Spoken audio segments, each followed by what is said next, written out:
पूजा पाठ करने से क्या होता है, मंदिर में जाने से क्या होता है, नाम जाप करने से क्या होता है, सत्संग में जाने से क्या होता है, ये जानना चाहते हो तो ये प्रसंग बड़े ध्यान से सुनिएगा। हरे कृष्ण दोस्तों, मैं हूं अनुज शर्मा।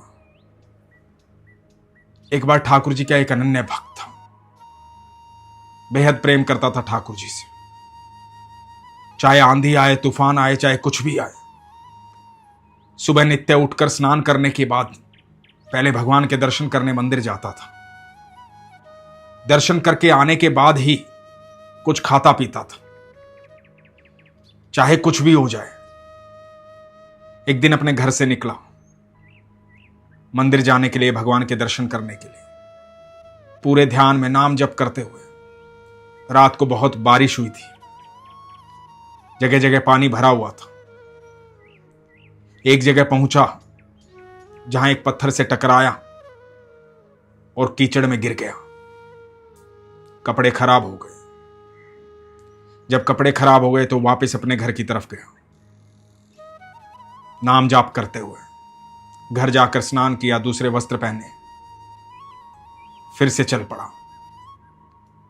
अब भी नाम जाप करते हुए ध्यान में जा रहा था भगवान के। दोबारा उसी जगह पहुंचा जहां वो गिरा था। फिर से ध्यान नहीं रहा और उसी पत्थर से फिर टकराया और फिर गिर गया। दोबारा गिर गया, वस्त्र फिर से खराब हो गए, पूरा कीचड़ में लथपथ हो गया। दोबारा उठा, नाम जाप करते हुए वापस घर गया। फिर स्नान किया, फिर वस्त्र धारण किए और नाम जाप करते हुए फिर मंदिर की तरफ बढ़ चला। मंदिर जाना उसका नियम था। सुबह स्नान करने के बाद पहले भगवान के दर्शन करने होते थे, उसी के बाद दिनचर्या शुरू होती थी। जब तक भगवान के दर्शन नहीं करेगा, दिनचर्या शुरू नहीं होगी।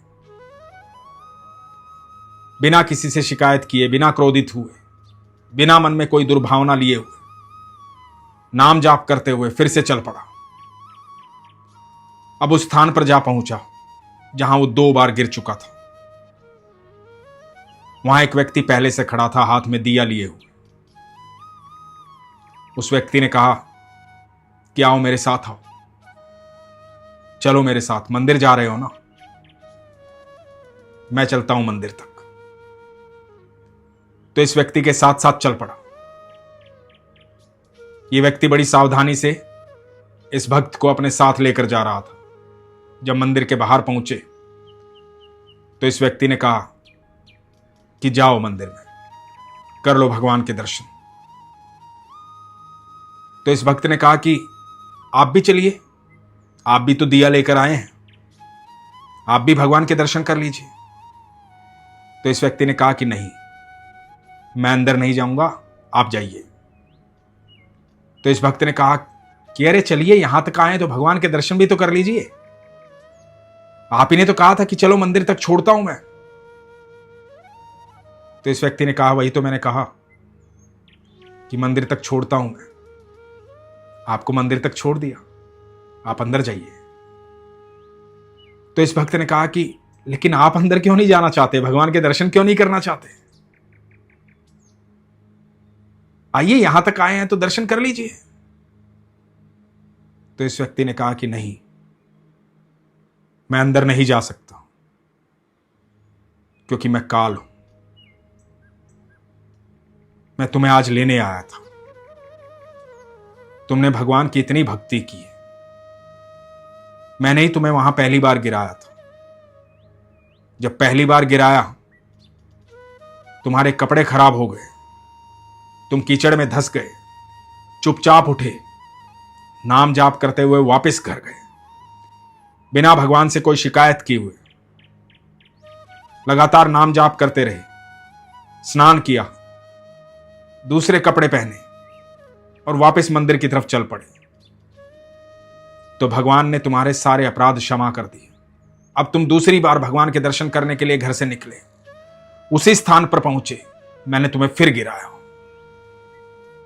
जब मैंने तुम्हें दोबारा गिराया, फिर तुम उठ खड़े हुए। गिरने के बाद भी तुम्हारे मुख में भगवान का नाम था। तुम लगातार नाम जाप कर रहे थे। कीचड़ में पूरे धंस गए थे, लेकिन तुम्हारी तब भी कोई शिकायत नहीं थी, किसी प्रकार की कोई घृणा नहीं थी, कोई नफरत नहीं थी।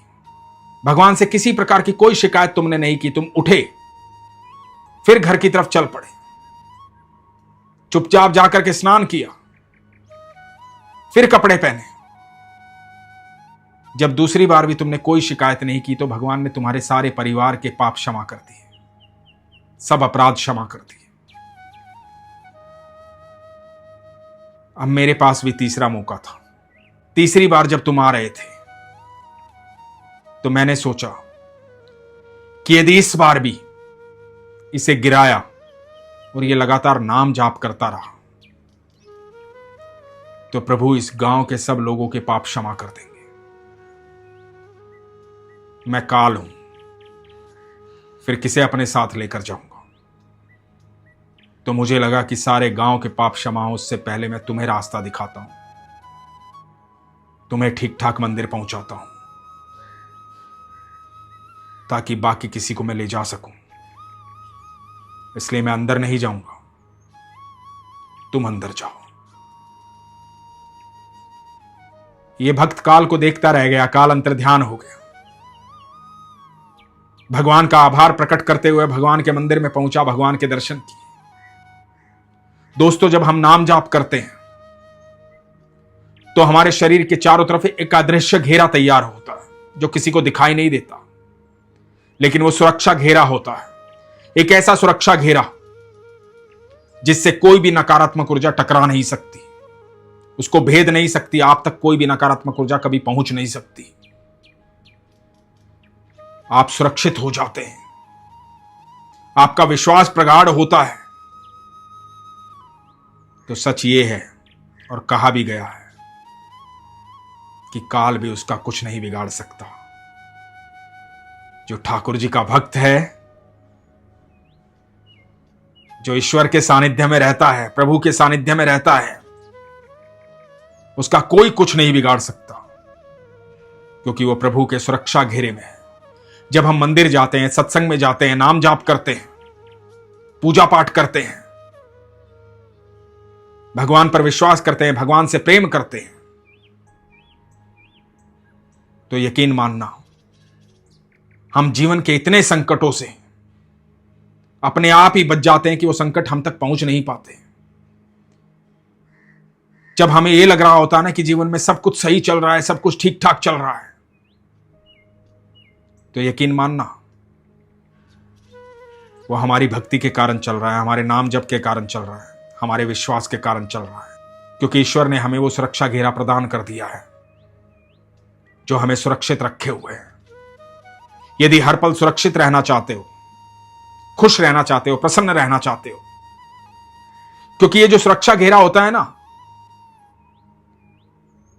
इसमें दुख प्रवेश नहीं कर सकता, इसमें सिर्फ सुख प्रवेश कर सकता है, खुशी प्रवेश कर सकती है, प्रसन्नता प्रवेश कर सकती है, सुकून प्रवेश कर सकता है, आनंद प्रवेश कर सकता है, परमानंद प्रवेश कर सकता है।